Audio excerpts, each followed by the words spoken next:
Now on BBC One, with a day to go before this year's race, Frank Boff looks inside the Monaco Grand Prix.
On Sunday, for the 41st time, 20 extremely fast motor cars will race around the streets of Monaco, a principality ruled for nearly 1,000 years by the House of Grimaldi.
Giacomelli est à la 4e place sur l'Alfa Romeo Marlboro numéro 23 en 1:27.380. À la 5e place, Didier Pironi sur la Ferrari numéro 28, 1:27.412 est en 1:28.075.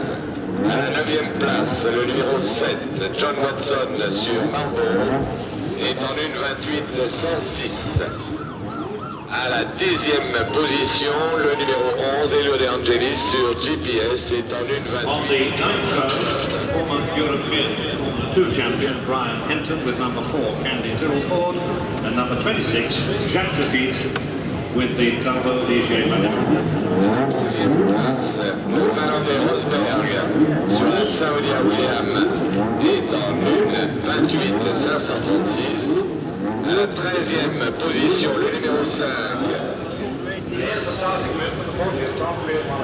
On pole position for the 12th time in his career, number 16, René Arnoux, Renault Elf RE30B, 1:23.281 seconds. Le numéro 26, Jacques Lafitte sur la Talbot Ligier est en 1:28.726. Et à la 15e position, position, le numéro 1, Nelson Piquet sur la Brabham, animé du moteur BMW Turbo, en 1:29.299.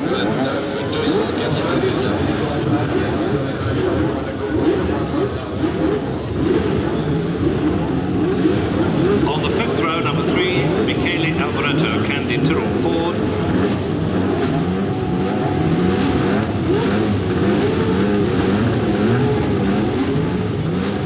Première ligne, position, 12e pole de sa carrière, René Arnoux sur la Renault. And number 7, John Watson with the Unipart Marlboro MP4 Ford. 3 secondes qui brillent. L'Américain est déchiré sur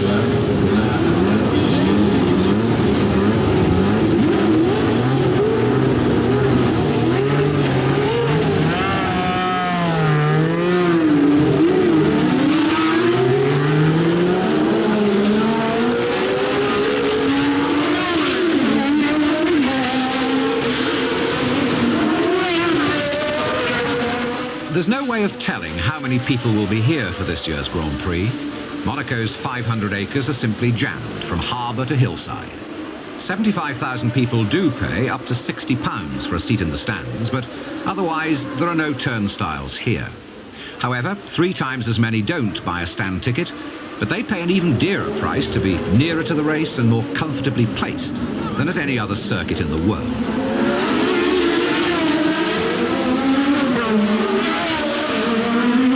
Money is the real driving force behind this Grand Prix.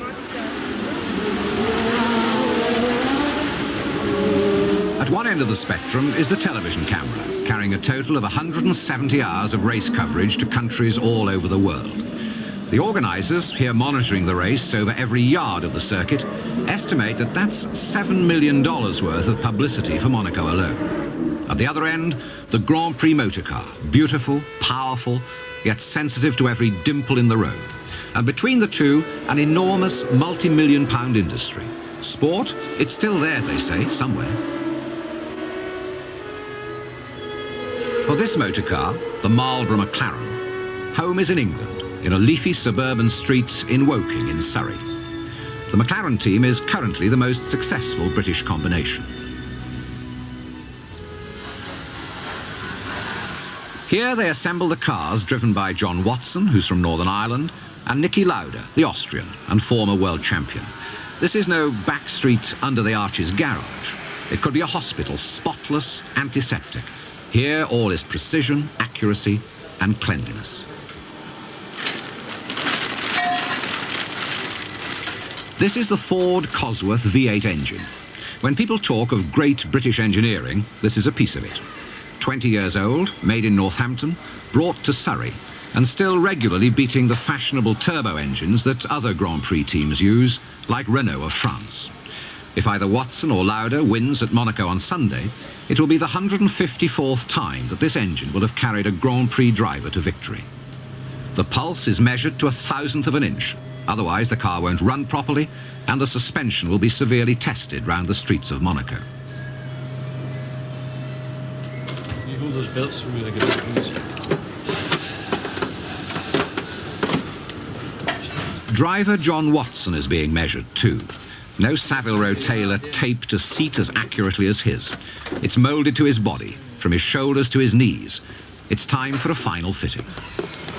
When the seat was made, probably I was a bit fatter or something, and yeah, I've got a little bit too much space in here, so on some circuits you get too much loading, you flop around a bit.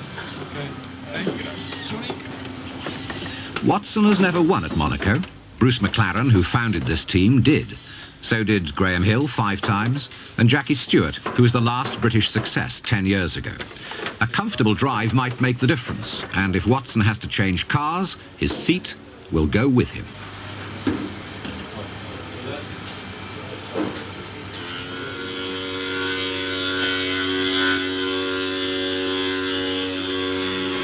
Such a dedicated search for technical perfection comes very expensive indeed.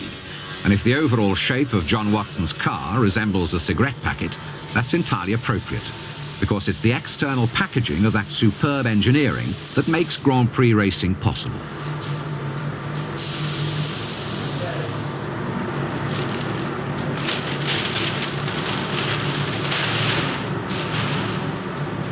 The more money the sponsor puts in, the bigger the lettering, the more prominent the placing of the name.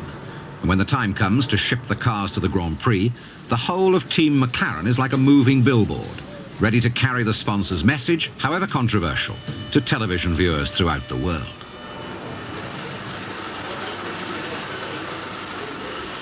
The cars are loaded with all the care that would be given to a consignment of eggs by a team that is led by a 35-year-old former garage mechanic, now the highly regarded Ron Dennis.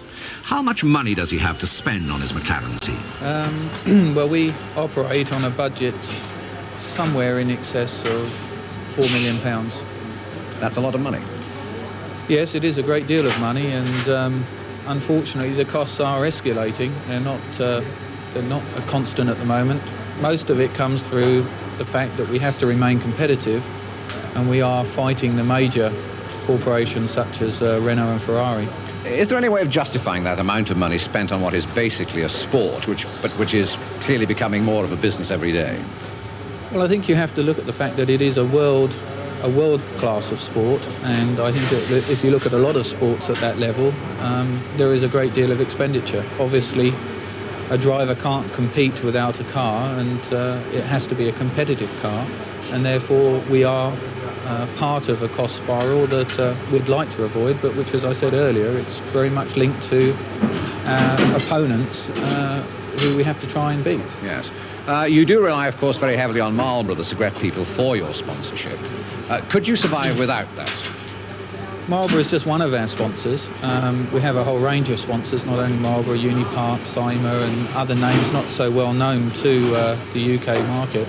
But survive, yes, of course we would survive, because we would just, in the event that it didn't give them the corporate return that they were looking for, then we'd obviously look, they would pull out, and we would look for other forms of investors. Of all the Grand Prix, Monaco, with its glamorous image, underlines the fact that Grand Prix motor racing is now less fun and certainly more clinical and more technical and less human in a way. Do you regret that? Well, I don't actually agree with you. I think that as a spectacle, Monaco is everything that it was. Sure, its face has changed a little bit. Maybe you could say it's gained a little more makeup, but there's no doubt about it. When you're at Monaco, the atmosphere is still there. It's still as electric as it's ever been. In fact, the razzmatazz is probably at a level that's larger than ever been before. Market side. One take one. Unipart is McLaren's other major sponsor. Their investment is ruthlessly exploited, every opportunity taken to improve their sales to the public of spare parts and motor oil. Our motor oil has a low viscosity for cold starts. It also protects against bearing wear and corrosion, which is why John Watson uses it in the car he drives to work. But our formula also gives maximum protection at high speeds, which is why John relies on it in the car he drives after he gets there. Unipart is one of the few British companies which commit themselves to sponsorship of a Grand Prix team in such a big way. Why do you think that is? Well, there are three reasons. One, it gives our products a very strong pedigree. Two, we get very strong commercial advantages out of it. But there's a third reason, and that is this. The British tend to have been in the past very self-deprecating. Yet in the motorsport, where excellence really counts, the British dominate. It's a British team that currently is world champion, with a British engine, with a British chassis, designed by British designers. Formula One motor racing gives us the opportunity of putting our name in front of the real opinion leaders in the motor industry, because everyone in the motor industry is interested in Formula One motor racing. So that clearly is an opportunity for us to be known and to be seen in the industry. The winning of a race, presumably, is very important. I mean, if they win Monaco, what difference will that make to your investment? Well, immediately a race has been won. It's highly visible. Everybody's interested in it, and that's the point in time at which we would tell people and remind people that our products are fitted to those cars. And you would exploit that to the hilt as soon as the race is over? Of course. I mean, that's the whole reason we're in Formula One motor racing, is to use it to the commercial advantage of our business. Renault is one of the big state corporations that Unipart's John Neal is competing against, and is armed with a much larger checkbook than McLaren. It's said they have francs to burn, and some of them are going up in smoke as they test to destruction one of their turbo engines.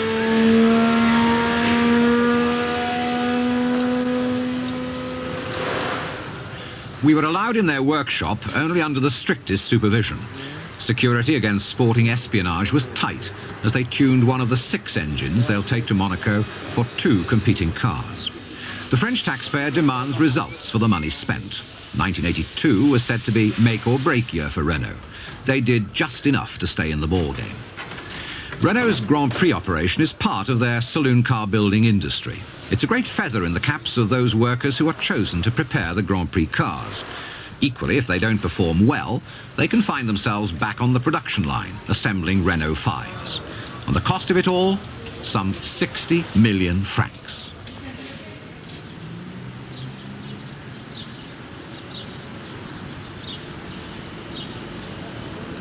Meanwhile, preparations for the arrival of the team in Monaco are proceeding at a more urgent tempo.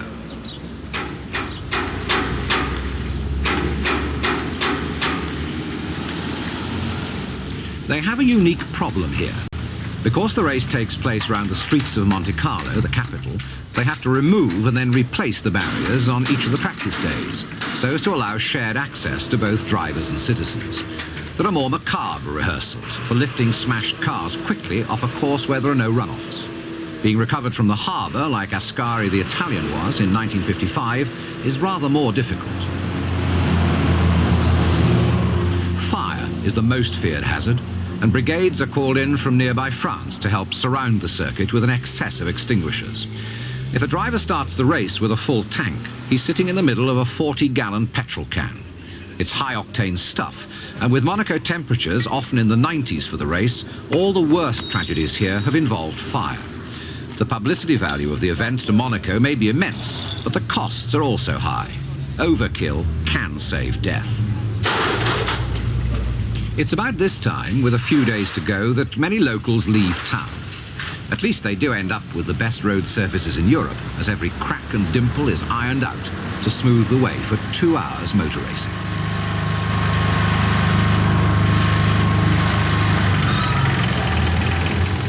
The residents acknowledge the importance of the Grand Prix to the Principality, but most of them would rather be somewhere else when it happens, and they hand over their little Mediterranean paradise to the circus that is gradually taking over as race weekend approaches. Some stay, of course, but increasingly run the risk of being nailed into their swimming pools as a meccano of scaffolding is erected to carry another message from another sponsor.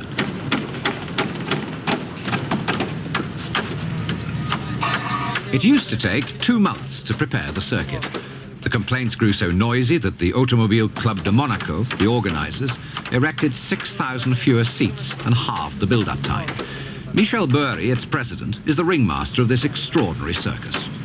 I think it's absolutely normal. People living in the city try to have less difficulties. That's the reason why we try to make a new effort, and we make a restriction about the time of the normal works. And this year we have been doing everything in 30 or 32 days exactly, which is exactly half the time of the previous year. Yeah, that's right. To satisfy the feelings of the people. Well, we have ecologist people, as you have in Britain, I suppose, I don't know. But people doesn't like, it's true, it's normal to have guardrails everywhere and a grandstand. It's big difficulties for all people, especially.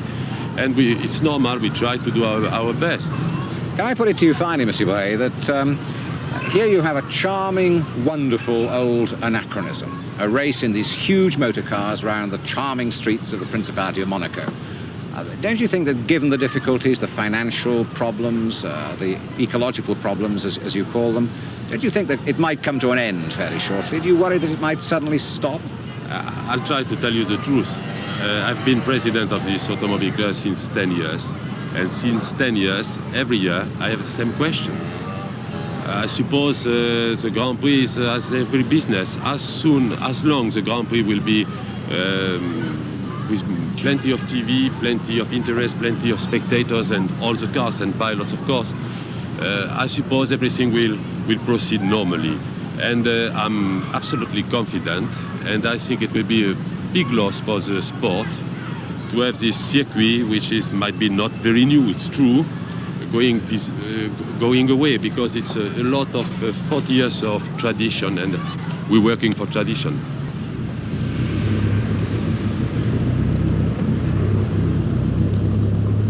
For many of the world's rich, that tradition is quite simply that it's May, therefore it's Monaco, an early summer stop on the circuit of wealth. It's now overly simple to describe this tiny principality as a tax haven and gaming centre. Brand new hotels have been built, old ones modernised. Gone are the days when Russian and Hungarian boyars arrived at the Hôtel de Paris loaded with cases full of gold. Today, the real wealth arrives by sea, in multi-million-pound, deep-pile carpeted luxury cruisers, to a Monaco that is a modern capital of the summer tourist industry. But what tourists? No sign of a world recession here. Beautiful things abound, and champagne is just another cooling drink.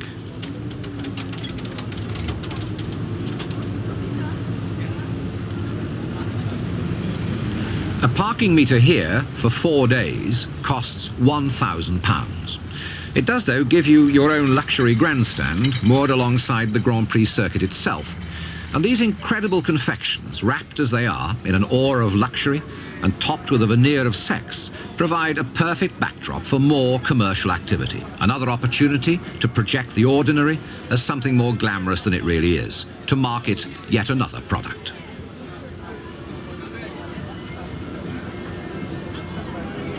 How important is it all to Monaco itself? Well, important enough for His Serene Highness Prince Rainier III of Monaco to grant a rare interview on the terrace of his Grimaldi Palace. It's very important, mostly now on the publicity side for the Principality, because during over a week all newspapers and all the televisions and all the radios speak about Monaco and Monte Carlo. But it's very important also as a sporting event, because don't forget it was the first motorcar race to go through a town or a city. And on that basis, I think it's remained one of the best circuits of that kind. And it's very popular with all the racing drivers and the teams. And so I think all this drums up the fact that it's the most important motorcar, or most favoured for the public, because the public sees the cars go around practically all the circuit, and most favoured from the driver's point of view. I mean, a lot of them I've talked to have always said that the Grand Prix they liked the best was the Monte Carlo Grand Prix, because they were in closer contact with the public, and it was for them more of a challenge.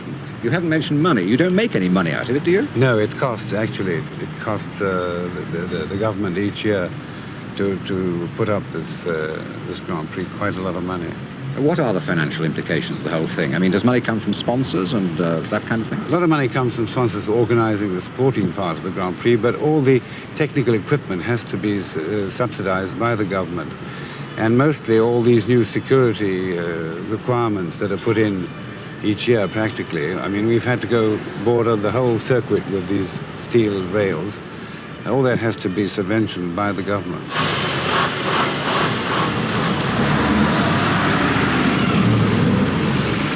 Underneath those palace walls, on a narrow strip of land alongside the harbour, the gladiators are arriving, pitching their tents in readiness for 5 days and probably some sleepless nights of hard grinding work. Of all the thousands arriving in Monaco for Sunday's Grand Prix, those who are at the very centre of it all have little or no fun. So competitive is the game that the teams will spend their whole time thinking, living, and if they're lucky, sleeping motorcars. 14 or 15 times a year they do it, every other weekend, packing and unpacking this highly expensive luggage with hardly a glance at their surroundings. First things first. Well, you see, we've got a rooftop on the roof of the truck now, so this time it's Monaco. It could be Johannesburg, New York, South America, anywhere in Europe, Monza or Madrid.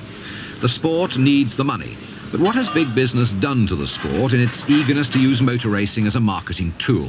Has it swallowed it up completely? Is there no fun left? Particularly for those like John Watson who presumably do it because they enjoy it. Must be very frustrating to go to what is such a wonderful festival of wealth and glamour and not really take part in it. Well, yes, it is. It's an irony. In fact, we're there, we're performing, and we can't really have the fun that all the people who come to watch us perform can have. I mean, I know you go out in an evening, or you're even in your hotel room in the evening, and you hear the revelry going on, and sometimes it is a little frustrating to know that you can't get to sleep because so many people are having a lot of fun. Yes, but they used to, didn't they? Hill used to. Yes, but I think, again, today, Formula One is extremely competitive, it's extremely professional, and you can't afford to burn the candle at both ends. And if I was to be out, or to be seen out at 12 o'clock or 1 o'clock in the morning enjoying Monte Carlo, I don't think my team manager would be very impressed by me. It's not a sport anymore then, is it? It's very much a business. It is a business, but the sport element still exists, and certainly from the driving point of view, I think that has remained very much the same. But as a business, it's become very professional, and the sums of money involved are considerable, and therefore it has to be taken very, very seriously at all times. There's a clean and proper line, presumably, around every single curve and bend. Is that so? With which is measured virtually to an inch at Monaco? There are no margins in Monaco, as in any street circuit, because the street limits what you can do. The width of the street is the width of the track, whereas in normal race tracks, you've got runoff areas before you'd hit anything solid. At Monaco, if you go off, you hit something solid. It's literally on the side of the circuit. Are you looking forward to this race? I enjoy Monte Carlo very much because it is a street circuit. I think that it brings something out in a driver. If the driver has got ability, it tends to heighten that ability, and I enjoy driving on street circuits, and particularly Monte Carlo. Do you think to win here is rather special than winning anywhere else, or are they all the same? Very much so, because it's a tradition. It's a unique event, and to win it is a tremendous fill-up in somebody's career. It's certainly I would love to win there. I mean, this year to win there would be as good as winning any year, but as I'm getting older and probably won't have that many more opportunities to win there, certainly this year would be as good a year as any. After all the careful preparation and fine-tuning in Woking, the fact that the McLaren cars and their competitors now have access to the track over which the race is to take place prompts an entirely new round of decision-taking. What tyres to use? Will it be wet on the day, hot, dry, humid? The teams don't buy tyres, by the way. The tyre companies pay the teams to use their particular product. A Grand Prix race is a perfect test bed, they claim. They could have a point. It takes the factory 8 minutes to make a Grand Prix tyre, and very little longer for a Grand Prix race to destroy it. Therefore, we get better tyres on our Maestros, Escorts and Rovers. There's certainly no shortage of them. 600 tyres are available to each team for each Grand Prix, and no Harley Street patient had such loving treatment. It's an extraordinary thing that practice for a Grand Prix is always centred on a pits area that's a shambolic imitation of a street party. Anyone seems to be able to get in, and the team's drivers and technicians struggle in the midst of spectators, photographers and camp followers.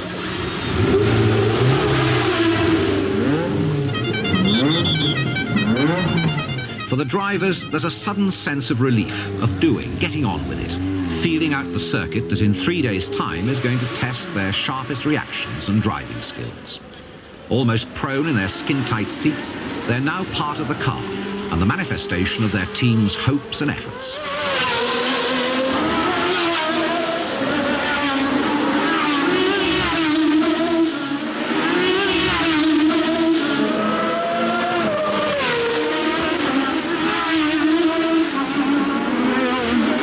For the spectators, and there are thousands here already, even for the practice, the very closeness of the racing cars, the smell of the fuel, the hot sun, the ear-splitting noise, is an aphrodisiac.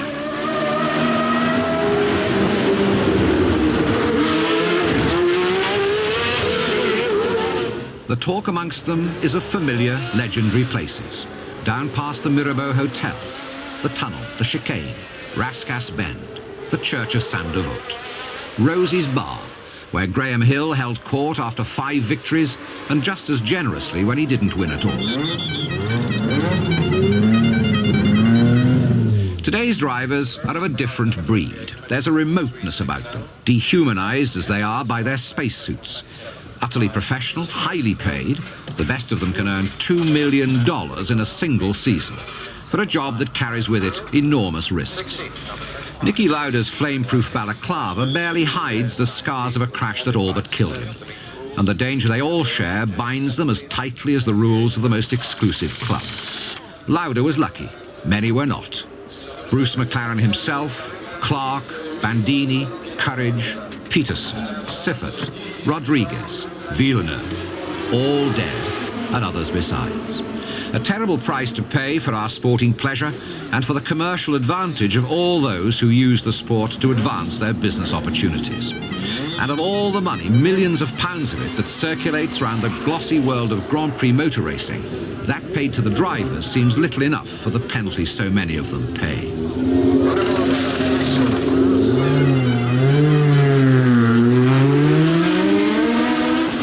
So many of those drivers died, not in the actual races themselves, but in the 2 or 3 days practice that preceded them.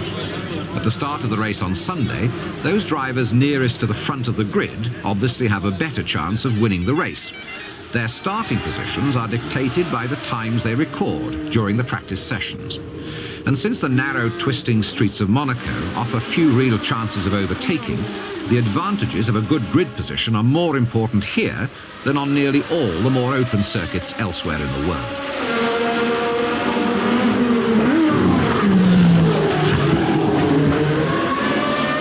On Sunday, they'll drive 76 times around the streets of the Principality, 2 miles each time, in well under 90 seconds a lap, for an hour and a half or so. While this ritual continues, nothing, but nothing, is more important than getting on that grid on Sunday. And there are no guarantees. Last year, the fastest 20 cars were accepted for the race. 11 were not. All the costs of coming here, setting up, all wasted. You'll find them on Sunday, packing up and going home even as the race is starting, victims of practice day and the unreasonable demands on man and machine of this twisting racecourse. Has anybody ever counted the number of gear changes on that circuit?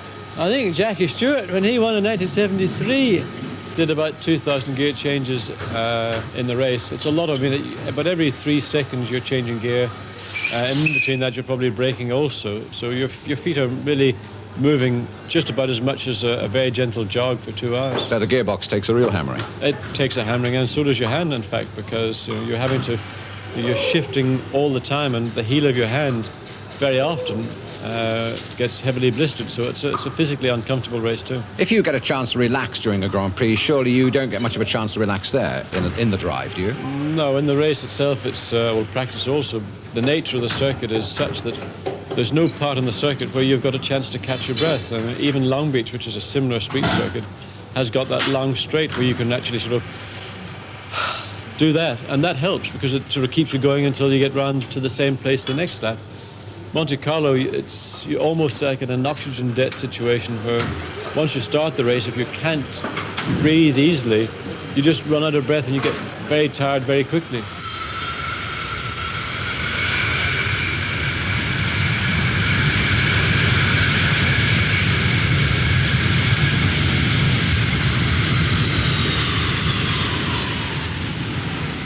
No fewer than a dozen wide-bodied jets bring thousands of spectators to nearby Nice Airport to see the race. 22 extra flights, over and above the scheduled services, add to the congestion. 200 private aeroplanes arrive, many diverted to Cannes, further along the French Côte d'Azur, to ease the pressure. There's a frequent helicopter air shuttle between Nice and Monaco. 116 flights associated with the Grand Prix alone. Clearly, the event is a motoring mecca. Everybody wants to be here, from the ordinary enthusiast to the moguls of the motor industry itself. And Monaco is often the prize for those in the business who have achieved their production targets. Most of the passengers are bussed into Monaco, with even the local Monégasque bus company pressed into service. There are simply not enough available in the area to cope.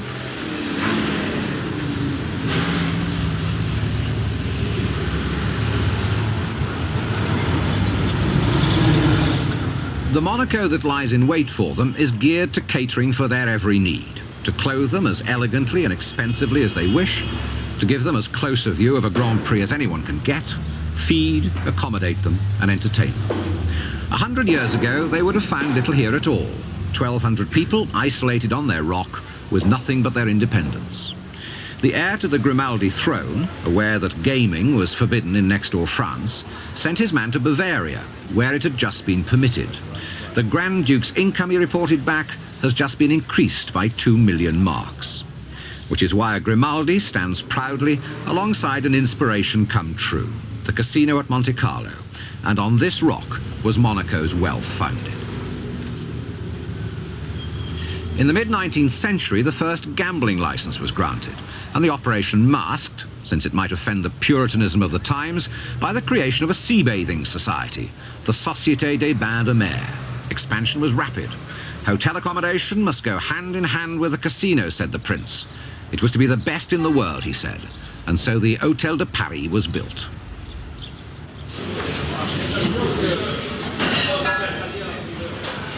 The great Escoffier, undisputed master of French cuisine, exercised his talents in these very kitchens, and the tradition still lives for those who are able to afford it. Lunch at the Hôtel de Paris, taken in the restaurant, from which you can see the race, is £60 a head. Less drinks, of course, and that means champagne, so expect a bill for £100.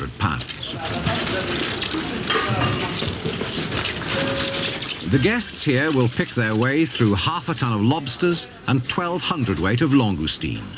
And there are 65 special functions in this group alone, including 9 champagne breakfasts, 18 cocktail parties, 17 lunches, 20 dinners, plus 2 gala dinners after the race.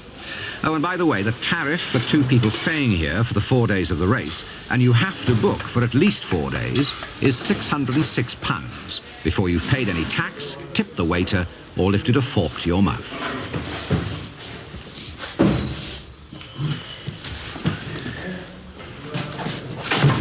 And below, cut out of the rock, are the cellars which satisfy the drinking habits of their customers.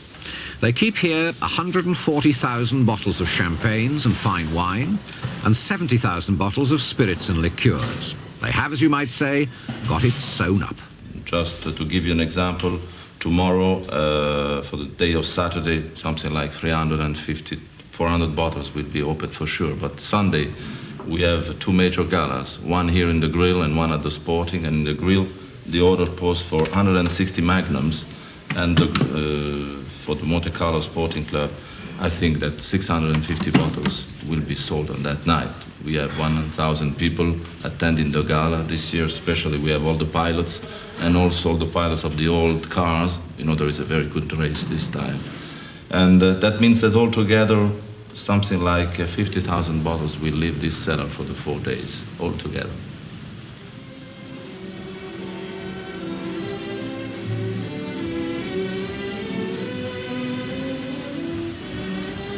In a setting reminiscent of a Noel Coward play, the sponsors are preparing to do business.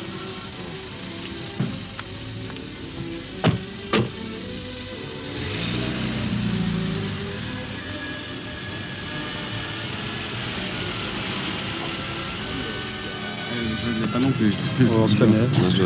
Bonsoir. Je suis fidèle à la maison. Only for the Monaco Grand Prix do you pack a dinner jacket or a long dress. Only here is the race itself in danger of being overshadowed by the social round. Mind you, the stars of the occasion can get away with something less. This is the only social function in the week before the race, anyway, that the drivers have to attend. It's in their contracts. Tonight, Watson and Lauda are going through the party hoop for the people who pay their wages.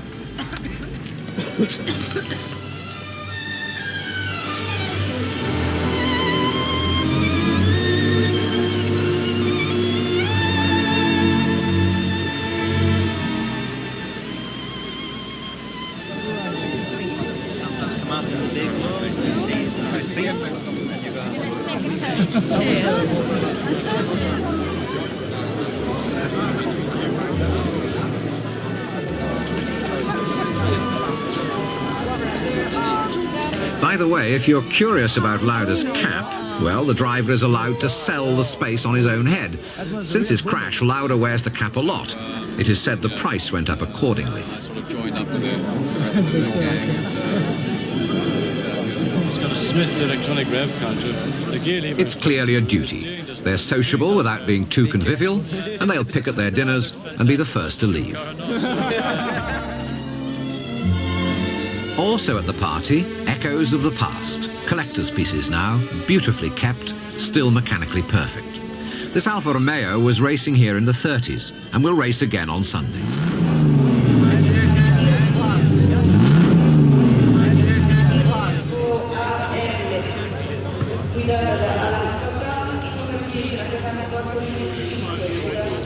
The old cars are clean of line and bare of advertisement.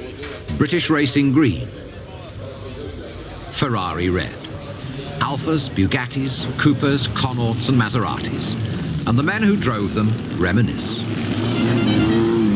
I'm furious because I just found the car. I had no idea. It's the best kept secret as far as I could see it.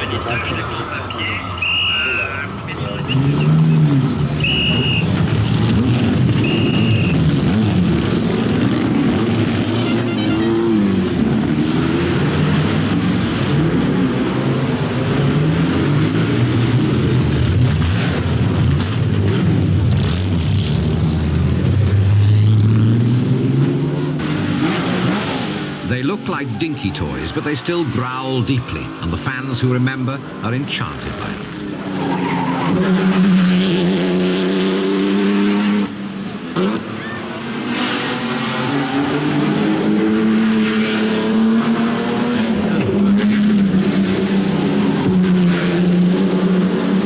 The British remember clearest of all, because as well as Hill's successes and Jackie Stewart's, Stirling Moss won Monaco 3 times, and the winner of the very first event in 1929 was a Mr. Williams, who triumphed in what was known as the Race of 1,000 Bends.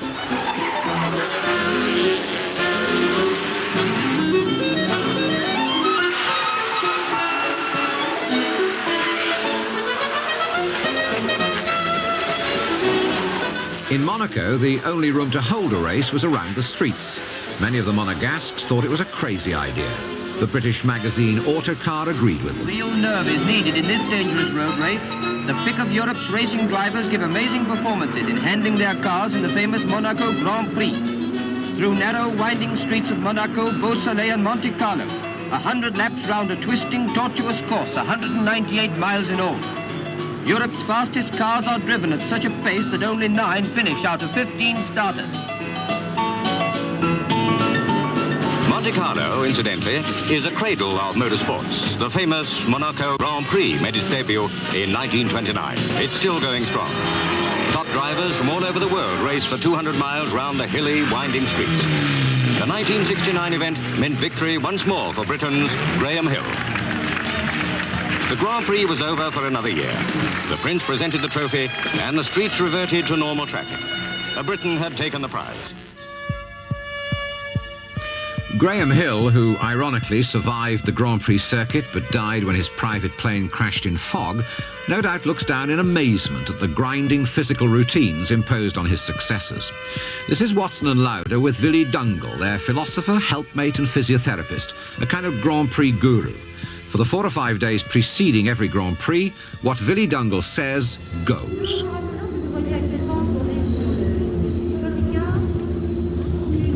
Using every modern device, muscles are toned and massaged. General fitness is paramount, but there's more to Willy Dungle than that. They eat and drink nothing without his say-so, which is discipline indeed, given the gastronomic delights of this Grand Prix weekend. Blood is measured daily for sugar content. The slightest excess and the diet is adjusted accordingly. With the cars they drive engineered to the finest tolerances, their bodies too are similarly honed to the demands of 2 hours of ferocious physical effort.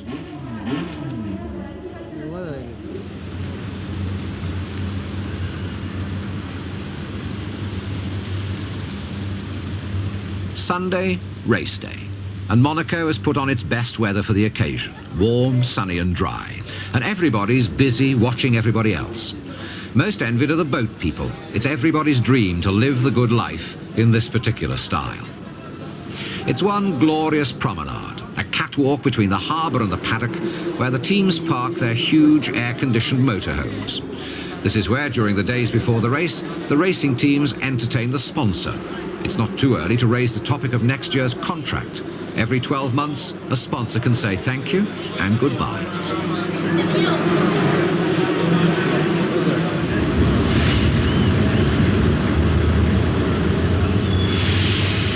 The day trippers come by train. There's no other way. The Monaco car parks have been full for days, and the streets of Monte Carlo are closed for the race. In this gargantuan money-go-round, they're not forgotten. Handily placed between the railway station and the circuit is a market selling Petticoat Lane bric-a-brac at West End prices. An umbrella perhaps, a favour, a flag. You too can wear a cap like Niki Lauda. The difference is you pay them for the privilege of carrying their message home with you.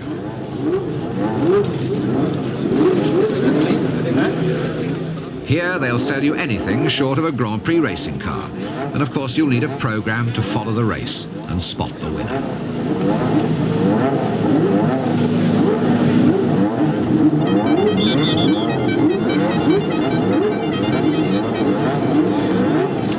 It's almost time to go. In 1982, Riccardo Patrese won the race in a Brabham. Whose turn is it to be the hero on Sunday? In the pits, the last-minute routines never change. Other traditions do. In years gone by, before the race, Prince Rainier and his princess would drive the course in an open car. No longer. Grace died in her own car in the mountains above Monaco. On Sunday, he will stand alone. À la 5e place, Didier Pironi sur la permis numéro 28. In years gone by before the race, the drivers would walk down the straight to thunderous applause, helmets in hand, to their cars parked ready on the grid. No longer. They now sit waiting, only the eyes are visible, thinking who knows what, as they wait for the greatest Grand Prix of them all.